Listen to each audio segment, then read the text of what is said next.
Hello, dear students. Welcome back. So, today we are going to start with the first poem of 12th standard syllabus 2.1 Song of the Open Road. This poem is written by the poet Walt Whitman. But this poem is a very inspirational poem which talks about how a person is starting on a journey in the life, and the journey that he is starting, he is choosing it by himself. That means जो रास्ता वो तय कर रहा है उसने खुद ने चुना है, और इस रास्ते पे वो चलने से पहले वो ये आपको बता रहा है कि उसे कैसा महसूस हो रहा है, how is he feeling, how is he experiencing, and what all things that is coming to his mind he is trying to share with you all. This poem is a very motivating poem for all the people who are reading this poem, not just students but even the reader of the poem. So let's quickly first talk about the poet Walt Whitman. But he was born on 31st of May 1819 and he lived up to 26th of March 1892. He was a journalist and a teacher by trade, and he was a very, very famous essayist and a poet. And he had written a lot of many modern poetries. He was born on Long Island and he grew up in New York. He died at the age of 72 years, suffering from a stroke. But his poems and his essays are literally very global, means it is recognized worldwide. आपको इनकी poems आपके school के syllabus में भी थी और अब आपके कॉलेज के सिलेबस में भी आई है.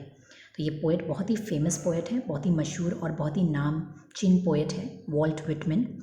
इन्होंने ये पोएम बहुत ही खूबसूरत तरीके से लिखी है, जहाँ वो ये बता रहे हैं कि ज़िंदगी में जब आप अपनी राह चुनते हो तब आपने कितने कॉन्फिडेंट होने चाहिए, कितने मोटिवेटेड होने चाहिए, और किस तरह से आप अपनी मंजिल को तय करोगे, वो ये स्पीकर जो है वो आपको समझाने की कोशिश कर रहे हैं. So let's first talk about the summary of this poem. बच्चों, the summary of the poem speaks that this poem is not having any rhyme scheme. इस पोएम के अंदर कोई राइम स्कीम, कोई राइमिंग पेयर्स नहीं है. जो पोएम में राइम स्कीम्स और राइम पेयर नहीं होते हैं उस पोएम्स को फ्री वर्ड्स कहा जाता है. फ्री वर्ड्स मतलब वो पोएम जिनमें कोई राइम स्कीम्स नहीं है. इस पोएम के अंदर जो स्पीकर है, he is describing a trip. वो एक सफ़र की शुरुआत करने वाला है और उस सफ़र के बारे में बता रहा है कि उसे कैसा लग रहा है इस नए सफ़र पे चलने के लिए.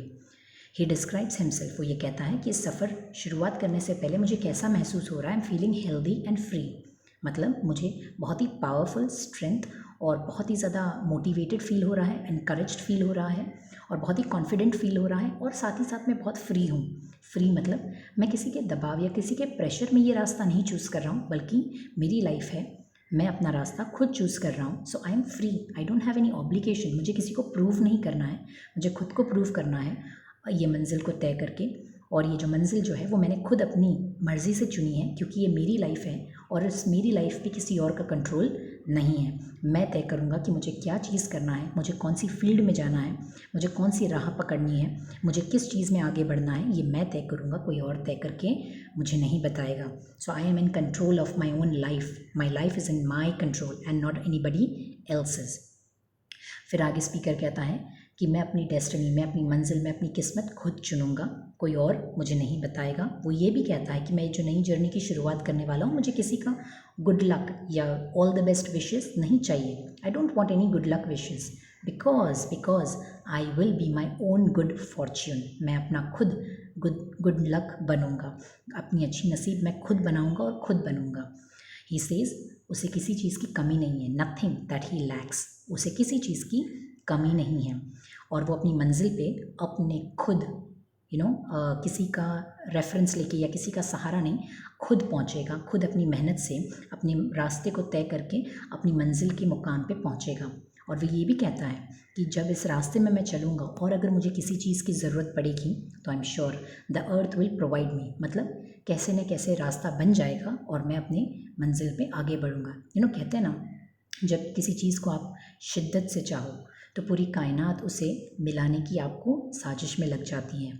तो बिल्कुल इसी तरह से जब आप किसी चीज़ के लिए स्टबन रहते हो, ज़िद करते हो, या फिर आपने सोच लिया है, ठान लिया है, मान लिया है कि मुझे ये चीज़ चाहिए, मुझे ये चीज़ करना है, तो कोई आपको रोक नहीं सकता बच्चों. आपको वो चीज़ कैसे भी मिल ही जाती है. तो ये कहता है कि मैंने ये जो नया सफ़र तय किया है, मैं कैसे भी अपनी मंजिल तक पहुँचूँगा, और अगर कोई कठिनाइयाँ या कोई मुश्किलात आई तो I am sure the earth will provide me. मतलब कहीं ना कहीं से कोई ना कोई सल्यूशन मिल जाएगा.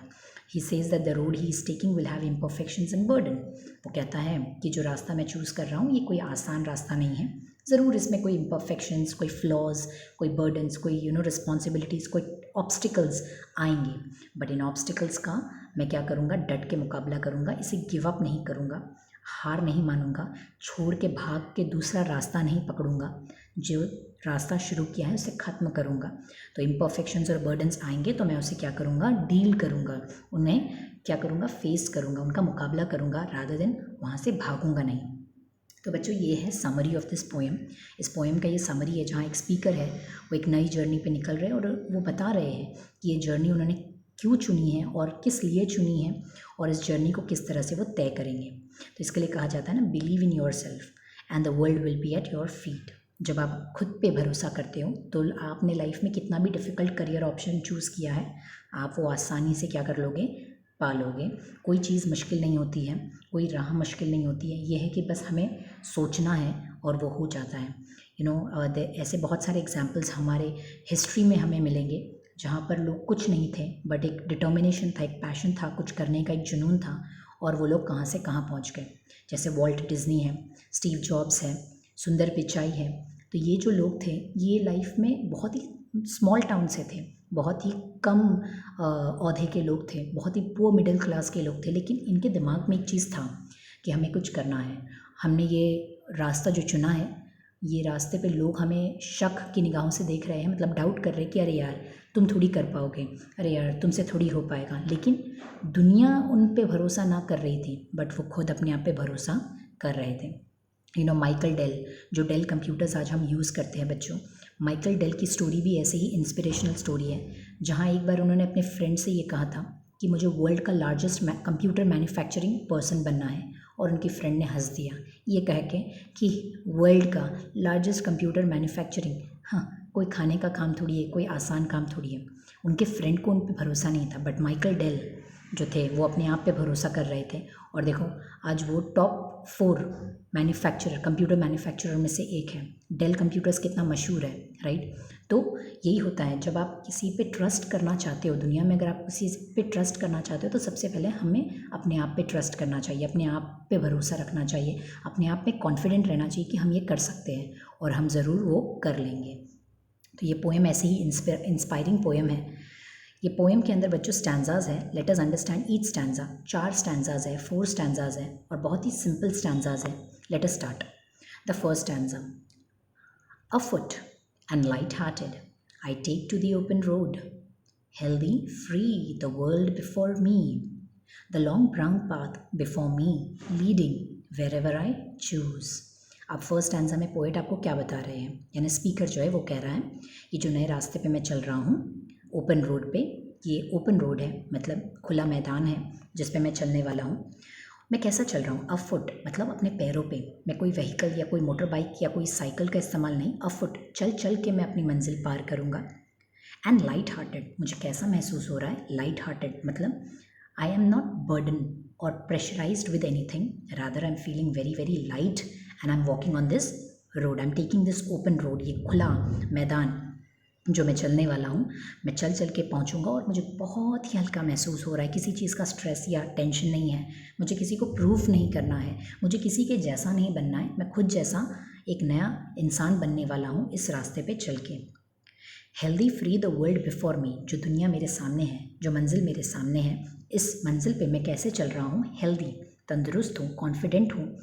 एंड फ्री मतलब कोई प्रेशर के बगैर, मतलब no society has pressurize me to walk on this road, my parents have not pressurize me, कोई प्रेशर नहीं है, बस मैं चल रहा हूँ और कुछ नया हासिल करूँगा।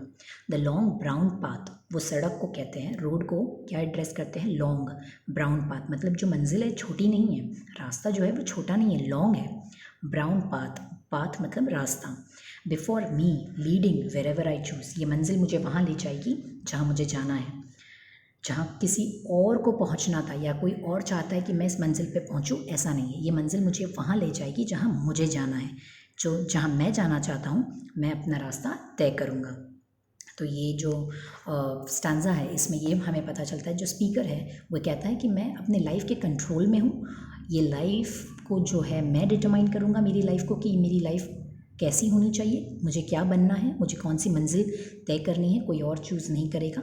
आई am the ruler of my life, nobody else will dictate me. तो ये जो है वो फर्स्ट स्टैंजा में पोएट या जो स्पीकर है वो इस तरीके से आपको बता रहा है कि वो चल चल के निकल रहा है, बहुत ही लाइट हार्टेड फील कर रहा है और ये लॉन्ग ब्राउन पाथ वो चूज़ कर रहा है और उसको तय करेगा। सो बच्चों let's start with the second stanza. अब सेकेंड स्टैंजा में वो स्पीकर जो है वो आपको बताएगा कि वो कुछ चीज़ों को एक्सेप्ट कर रहा है और कुछ चीज़ों को अपने अंदर से निकाल देगा। क्या कहता है?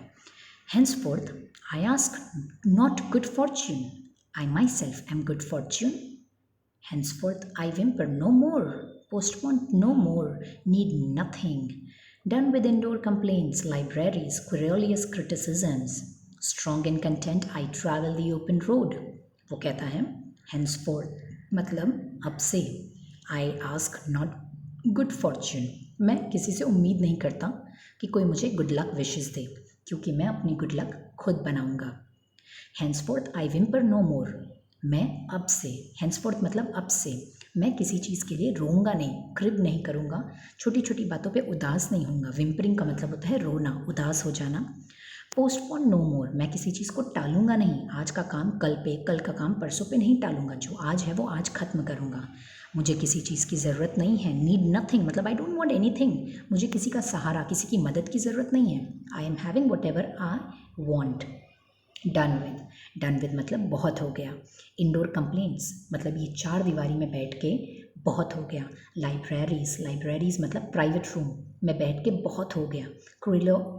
क्यूरोलियस क्रिटिसिज्म मतलब जब लोग आप पे डाउट करते हैं कि क्या पता आप ये कर पाओगे या नहीं, या क्रिटिसाइज करते हैं कि अरे यार ये कौन सी फील्ड ले लिया, ये कौन सा पैशन है, ये कौन सी हॉबी है, तो ये कहता है डन, बहुत हो गया, ये क्रिटिसिज्म अब मैं नहीं सुनूंगा, लोगों की टिक्का टिप्पणी से मैं अफेक्ट नहीं होऊंगा, मैं अपना मूड ऑफ नहीं करूंगा, बल्कि strong and content I travel the open road. इस ओपन रोड, ये जो नया मंजिल, जो नया सफ़र मैंने सोचा है, उस पर मैं बहुत स्ट्रॉन्ग और हैप्पीली अपना मंजिल, अपना सफ़र क्या करूँगा, तय करूँगा। तो यहाँ पर पोएट जो स्पीकर है वो ये बता रहे हैं कि मैं क्या चीज़ करूँगा और क्या चीज़ नहीं करूँगा। मैं विम्परिंग नहीं करूँगा, मैं पोस्टपोन नहीं करूँगा, लोगों की कंप्लेंट्स, क्वेश्चंस और डाउट से मैं अपने आप को रोकूंगा नहीं, बल्कि खुश होके मैं इस रास्ते को क्या करूँगा, स्ट्रांगली तय करूँगा, पार करूँगा। मुझे किसी चीज़ का टेंशन नहीं है, मुझे किसी की गुड लक की ज़रूरत नहीं है, मैं अपनी गुड लक खुद बनाऊँगा। तो बच्चों let's see the third stanza now. अब थर्ड स्टैंजा में वो कंपैरिजन कर रहे हैं अपने आप को किसी और के साथ, और वो क्या कहते हैं? वो कहते हैं the earth that is sufficient, I don't want the constellations any nearer, I know they are very well where they are, I know they suffice for those who belong to them.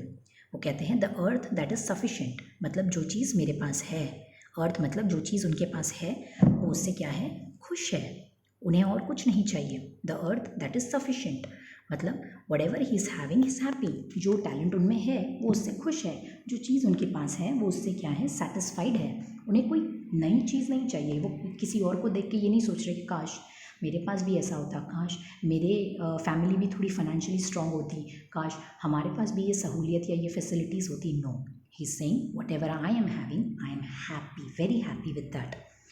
I don't want the constellations any nearer, constellations का मतलब होता है stars, but यहाँ पर constellation का meaning बता रहे हैं that it is influencing people, या हम बोल सकते हैं सेलिब्रिटीज़। कुछ लोग होते हैं जो उन लोगों को लोग फॉलो करते हैं, उनके जैसा बनने की कोशिश करते हैं, उनके जैसा लाइफस्टाइल चाहिए होता है, उनके जैसा मॉडर्नाइज्ड कपड़े चाहिए होते हैं, मॉडर्नाइज्ड लाइफस्टाइल चाहिए होता है, तो उन्हें कॉन्स्टलेशंस कहते हैं कि जो लोग को फॉलो करते हैं। कुछ लोग होते हैं जैसे स्टार्स है, सेलिब्रिटीज़, उनको कितने सारे लोग फॉलो करते हैं, एडमायर करते हैं, तो ये कहते हैं कि आई don't want the constellations any nearer. ऐसे इन्फ्लुएंसिंग और ऐसे सेलिब्रिटीज़ और ऐसे स्टार्स को मुझे अपने नज़दीक भी नहीं चाहिए। I don't want to become like them, they are too far for him, he says that, ये लोग बहुत दूर है मुझसे, मतलब ये लोग बहुत दूर है मुझसे, मतलब I don't want to become like them, मुझे उन जैसा नहीं बनना है, ठीक है, मुझे अपने जैसा बनना है, ठीक है। I know they are very well where they are, वो ये कह रहे हैं मैं उनकी बेइज्जती नहीं कर रहा हूँ, लेकिन मैं ये कह रहा हूँ कि वो जहाँ है वो ठीक है, वो डिज़र्व करते हैं, इसलिए तो उनके पास सब कुछ है। मैं डिज़र्व करता हूँ और अपनी मेहनत से मैं खुद ये सारी चीज़ों को बनाना चाहता हूँ, ना कि अफ़सोस करके बैठूँगा कि काश वो भी चीज़ मेरे पास होती, और ना ही मैं अपने आप को कंपेयर करूँगा कि अगर उनके पास वो चीज़ है तो मेरे पास भी ये चीज़ होना चाहिए। नहीं, वो चीज़ डिज़र्व करते हैं। जैसे यहाँ एक छोटा सा एग्जाम्पल मैं देखिए ये कहूँगी कि कई बार हम अपनी ज़रूरतों को अपने हिसाब से नहीं बट लोगों के हिसाब से बढ़ा देते हैं, राइट?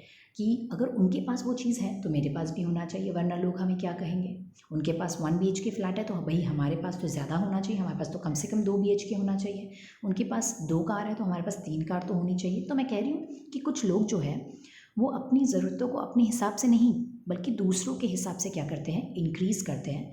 तो पोएट जो स्पीकर है वो ये कहता है कि मुझे जो है वो चीज़ की ज़रूरत नहीं है और मुझे इन लोगों से दूर रहना है, ना कंपेयर करना है। वो कहते हैं अगर उनके पास वो चीज़ है तो बेशक वो डिज़र्व करते हैं वो चीज़, उनके लिए ज़रूरत की चीज़ है तभी वो चीज़ उनके पास है, बट मुझे मेरे पास जो चीज़ है मैं उसमें खुश हूँ।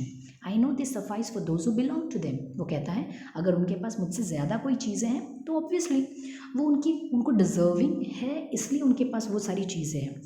अब अगर वो चीज़ की ज़रूरत होगी तो मैं खुद अपने मर्ज़ी से कमा लूँगा या अपनी मेहनत से वो चीज़ हासिल कर लूँगा।